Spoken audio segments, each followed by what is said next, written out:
This is NDTV. And you're watching NDTV 24/7.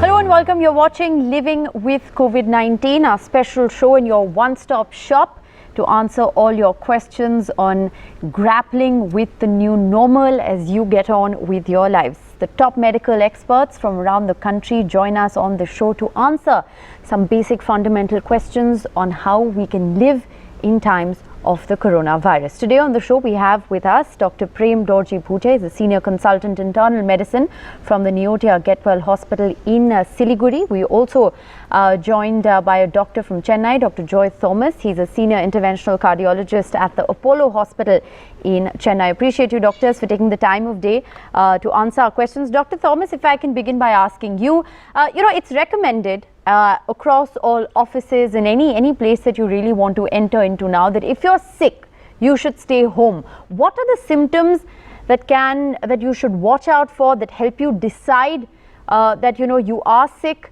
these are severe symptoms and you should stay home? Dr. Thomas. A person who is known to have COVID positivity should stay at home only if they have mild symptoms or no symptoms at all.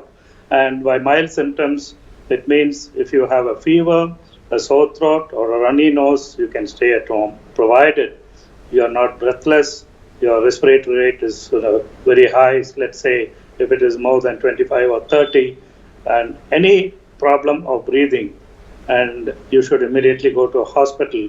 It will be useful if you can measure your oxygen saturation. If the saturation falls less than 95 or 94, you should definitely go to an institution for hospitalized treatment. Then you should not be staying at home anymore. But those who got mild or asymptomatic, they can continue. They should restrict themselves at home and take care of their nutrition, hydration, and just rest at home. Right. Very interesting that you talk about oxygen saturation. Before I bring in Dr. Bhutia, just a quick follow-up question. Do you also then recommend that people should perhaps invest in a pulse oximeter and keep that at home? Definitely, pulse oximeter. That is the earliest sign one can, detect whether the normal oxygenation is being happened or not. So that is a very important tool these days. Like we ask everybody, especially the elderly and the one with the comorbidities, to keep pulse oximeter at home to check at least the oxygen saturation. All right, so monitoring oxygen saturation is important. But Dr. Bhutia, if I can just ask you a quick follow-up question. The other big casualty in this pandemic, in a certain sense, has been the treatment of chronic diseases. And people are still scared to step into a hospital or, avail of OPD facilities in order to deal with other diseases that still need important attention. Do all members of your staff, say for instance, wear PPE kits?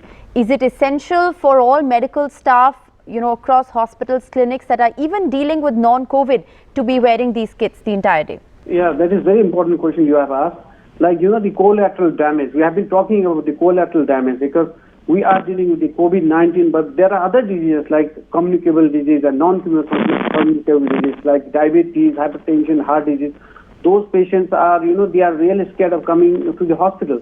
But once the unlock 1 and unlock 2 has done already, when people have started coming. So, for the precautions, like we are not asking the healthcare, the givers to wear PPE everywhere. Like it depends on the different sectors. Like if somebody is working in a fever clinic, we definitely ask them to wear N95 mask and gown and face shield. Or in a normal OPD, who is not a normal OPD, we just ask them to wear a N95 mask or a normal surgical mask, otherwise a gown and a face shield. But if somebody is working in a isolation ward or indoor, then definitely we ask them to wear a PPE or N95 mask. But otherwise, a normal gown and face shield and a surgical this mask is sufficient. All right, very interesting. I want to just bring back Dr. Thomas into the conversation because Dr. Thomas, you said something very interesting, that all asymptomatic or mildly symptomatic patients can take care of themselves at home. But if the symptoms intensify, and especially if your oxygen levels drop, then you must avail of hospitalization. You must access, a healthcare facility. What's the current protocol that is followed for the discharge of patients who are hospitalized for the COVID-19?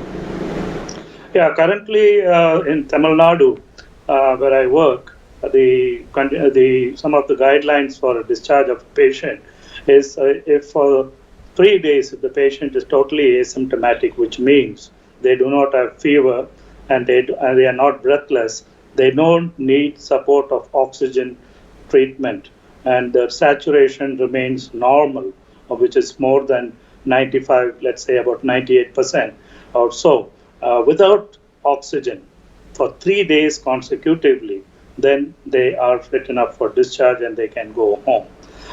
Regarding testing for COVID prior to discharge, earlier there was a criteria that 2 negative COVID tests are required for discharge, but currently that has been done away with. Currently, the only situation where we insist on COVID testing to be negative before discharge is in patients who are severely ill or have been through ventilator treatment and things like that. But in patients who have been moderately sick and have been only breathless without need for ventilator support and only needed some supportive oxygen therapy, they are not tested now. But even if they are tested, just one test is enough, not the mandatory 2 testings, which was separated by 4 days, which was advocated earlier. So right now, if somebody is asymptomatic for 3 consecutive days, no fever, no need for oxygen, and maintaining a normal saturation without supplemental oxygen, they can go home. All right, so very interesting. The protocols also keep changing. It was 2 mandatory negative tests, and now you needn't get tested twice. 1 negative test is enough, and as per the new guidelines for home isolation patients, you don't even need to get tested anymore. Dr. Bhutia, as people go back to work, there are a whole host of environmental, attitudinal issues that are associated with work. You have people coming from outside, whether it's customers, tea vendors, couriers, food delivery vendors, for instance. Is it safe? Should the office spaces be allowed to function like they usually have? Should there be a new normal as far as offices are concerned? What kind of a methodology would you recommend, Dr. Bhutia? Make sure that the office has to be first. We have to ensure that inside office is safe. Like you have to clean all the office floor and the table and the computer with 0.5% hypochlorite solution end of the day or early in the morning before you start the day. Preferably end of the day would be better. Then the person whoever is visiting, we make sure that people should wear mask properly in a proper way, a proper mask, not a patch of clothes. It has to be proper mask. And they have to sanitize their hands before they enter the office. Another is you have to take the temperature, like thermal screening is must. And one shouldn't allow people to enter all people together. You should allow one or 2 at a time, and the contact period shouldn't be more than 15 minutes. Finish your job, finish whatever within 15 minutes and let them come out. And if somebody is delivering a parcel, they should keep that outside for 1 and 2 hours, sanitize and take inside. But the chances of getting the infection through parcel is less, because by the time the shipping is done and the reach to the destination, it takes 2 to 3 days time. So by that time, virus doesn't hardly remains alive. So that way you can take a precautions. Mask, sanitization is very important. Another is we have seen people using gloves. If you wear the gloves and you don't sanitize the hand, if you don't wash hand with soap water, then that is of useless. That will just give a false sense of security, and that could be a dangerous also in this COVID situation. New normal as far as offices are concerned. Dr. Thomas, is there anything you'd like to add? Any recommendations that you'd like to make to office goers? Dr. Bhutia has mentioned most of it. Hand washing is a very, very important thing, and that should be. The other thing I find is a lot of people are going around wearing woolen and cotton gloves, and what it happens is they feel that with the gloves on, they are totally safe. It gives them a false sense. It should be stressed that even with the gloves on, before they eat their food or touch their mouth or nostril, they should wash their hands at least 20 seconds with soap and water. All right, very interesting. Doctor, also I wanted to ask you, Dr. Thomas, can you explain why patients with chronic conditions like diabetes and heart diseases are at a greater risk, and if even these patients are now getting back to adapting to a new normal, what are the kind of precautions that they should be taking, and why are they at a greater risk of contracting the infection? Well, that's a very interesting aspect of this new disease. The thing is, people with diabetes and hypertension always need good treatment of their condition. Particularly talking about diabetes, the danger is more, quite interestingly, it is more dangerous in young diabetics, young people with diabetes. The mortality rate from COVID, severe COVID infections has been seen to be more than compared to the elderly people with diabetes. Strange but true, at least from meta-analysis of statistics. Now, what happens in a diabetic patient that makes them more prone for the mortality from COVID is because their innate immunity is suppressed. When you have high blood sugars, the immunity goes down. And improperly controlled diabetics, immunity is very bad. That's number one. The other thing is, it comes from the ACE2 receptor, which increases in population in the cell membranes of the epithelial cells of the lungs, the brain, the heart, and the kidney. In all these places, this ACE inhibitor is the one through which the COVID virus enters the body, and this in turn gives rise to a storm, what is known as an interleukin, severe rise of interleukin 6 levels. And this cytokine storm, so scientifically called, is what increases the inflammatory process. And this inflammatory process sort of floods the lungs and increases the respiratory embarrassment of the patient, causing the breathlessness and finally the cardiorespiratory arrest this patients face. All right, very interesting. We've heard time and time again that those patients suffering from diabetes or heart diseases are susceptible, but Dr. Thomas has really broken it down as to why. On that note, we're going to slip into a very short break, but Dr. Bhutia and Dr. Thomas are going to continue to be live with us on the other side. Stay tuned.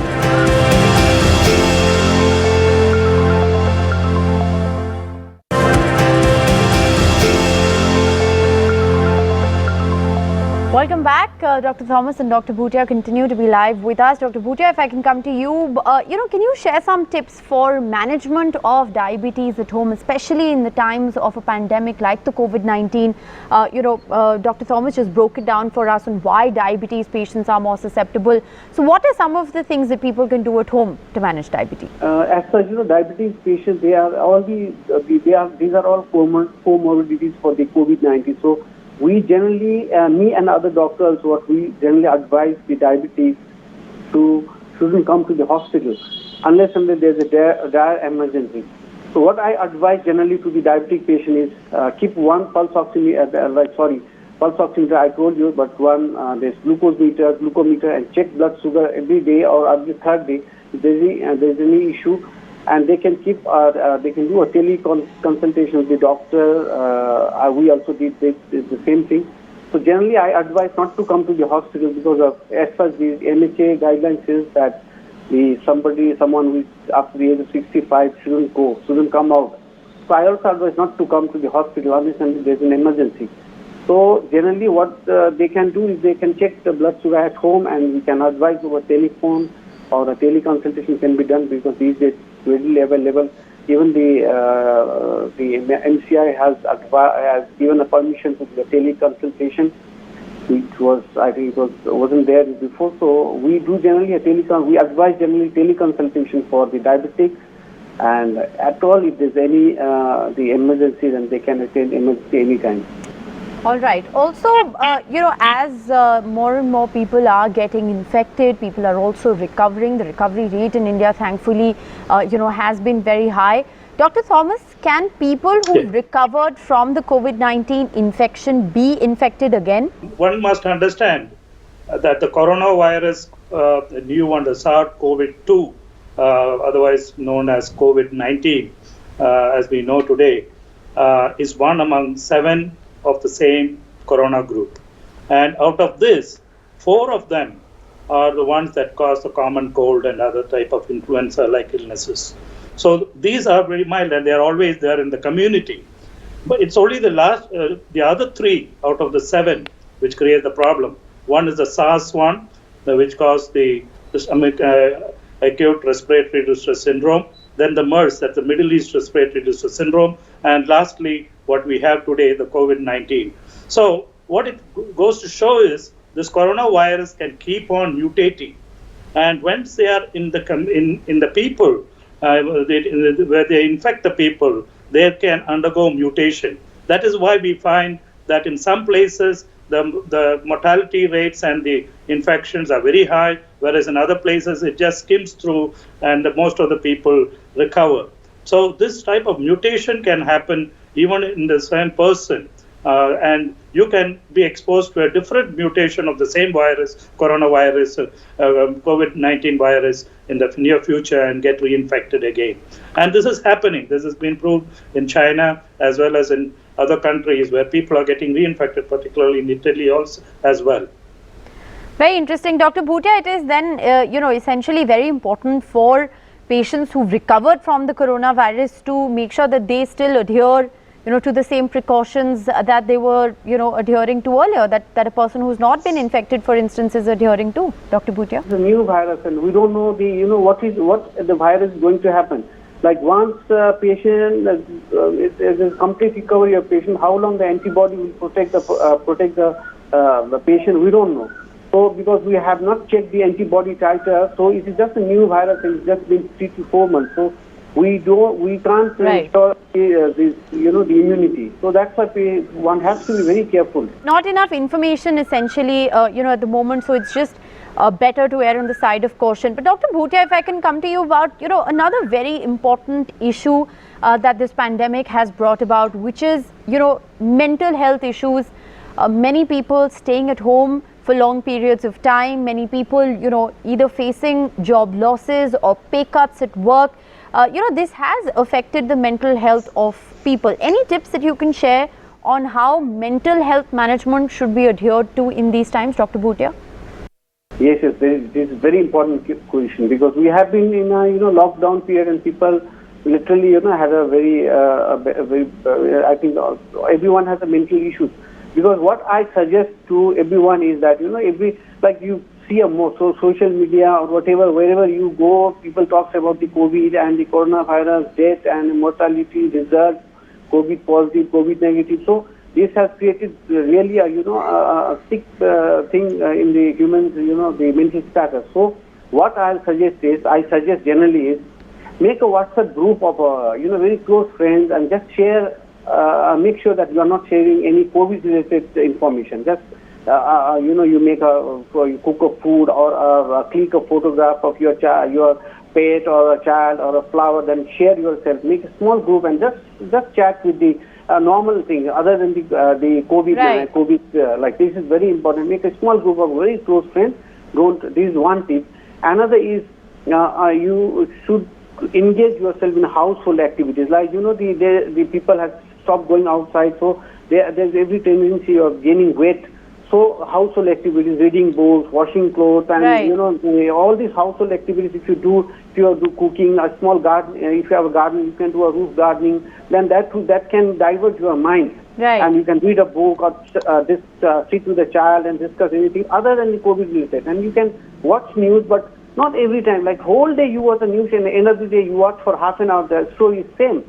So like we are also talking about COVID. So right. I suggest you must hear news, you see news, but that you should make it's not that you whole day you're in front of the TV or social media. That will create definitely but make a small WhatsApp group and share beautiful things of whatever right. you are doing day to day. All right. So it's important tip, to have conversations, with friends or family or loved ones with, on topics other than the coronavirus. So it's important to pick up a hobby perhaps in these times. Dr. Thomas, the last question to you, because while of course, mental health is an important issue, it needs to be addressed. There are other important issues that are being faced by people who already suffer from chronic diseases. For instance, those who suffer from heart diseases are told to exercise frequently. They're told to go for a walk. For many people, that's not been a possibility, in the past couple of months. What's the kind of management technique that you would recommend to heart disease patients, during times of COVID-19? Dr. Thomas. Yeah, one of the biggest casualties is that the outdoors exercises is prohibited during these lockdown periods. But they can be easily supplanted by doing indoor floor exercises. Like you can do push-ups, you can do sit-ups, you can do abdominal crunching, you can do leg raising, and a whole lot of physical drill exercises like swinging the arms above the. You can do skipping. If you have the means, you can put a table and tap a ball like a ping pong ball. So many other things are there which can be done at home, only they have to be explored. But it is important to keep doing some exercise. And I fully agree with what Dr. Bhutia said about getting involved in home activities like, cleaning, all those things. Gardening is a very, very important activity which I myself do. And it's very, very heartening. You can see the fruits of the thing which will cheer you up more during these depressing times. All right. So, very interesting to get advice on a whole host of issues, and very important to really address the mental health question as well. Both doctors, stressing on the fact that you need some time out from COVID information and take a break from everything that's happening around you. Thank you so much, doctors, for sparing the time of day to be with us and of course, answer our questions so very patiently. Thank you so much for joining us.